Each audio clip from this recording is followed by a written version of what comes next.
ஓ தம்பி சொல்லுங்க சார். வசந்தி புருஷன் பிள்ளையார் கோயில் தெருவு.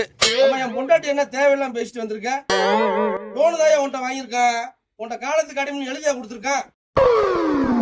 நீ வாட்டு கண்டமானைக்கு பேசிட்டு வந்திருக்க. என் பொண்டாட்டி உட்காந்து அழுதுகிட்டு இருக்காயா? சார் ஒய்ஃப் தான் சார் தேவையில்லாம பேசுனாங்க. அப்புறம் தான் சார் நாங்க பேசணும். நீங்க வாரம் கரெக்டா லோன் கட்டினா நாங்க ஏன் சார் உங்களை தேடி வரோம்? இருக்கட்டும்யா. என் பொண்டாட்டிய பேசுறது தப்புதாயா. இங்க பாரு, உன்ட்ட வாங்கின லோன கட்ட முடியாதியா. தெரிஞ்சதா பாரியா அப்படின்னு சொல்ல ரொம்ப நேரம் ஆகாதியா. இங்க பாரு, என் பொண்டாட்டி நீ பேசுனதுக்கு கை கோட்டு வரைக்கும் போவியா. கேச போட்டு உன்னை உள்ள தூக்கி போட்டு உன்னை என்ன பண்றேன் பாரியா. ஐயோ ஆத்தி, இதுல இம்பிட்டு பிரச்சனை இருக்கா? இருக்கிற வச்சு கடையை பாப்பா. லோனு வேணாம் ஒன்றும் வேணாம். ஆளை விடுக்கடா சாமி. யோ பொம்பளையாட்ட எப்படி பேசுன்னு தெரியாதயா? முதல்ல அவங்கள்ட்ட மன்னிப்பு கேட்டுவாயா. பேசிட்டீங்களா? உங்களை சும்மா விட மாட்டேன். மச்சான் வராங்களான்னு பாருங்க.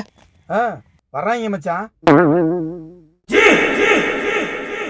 சார் உங்க ஒய்ஃப பேசுன தப்பு தான் சார். மன்னிச்சிருங்க சார். இந்த வாரம் இல்ல சார், 2 வாரம் கூட கழிச்சு கட்டுங்க சார்.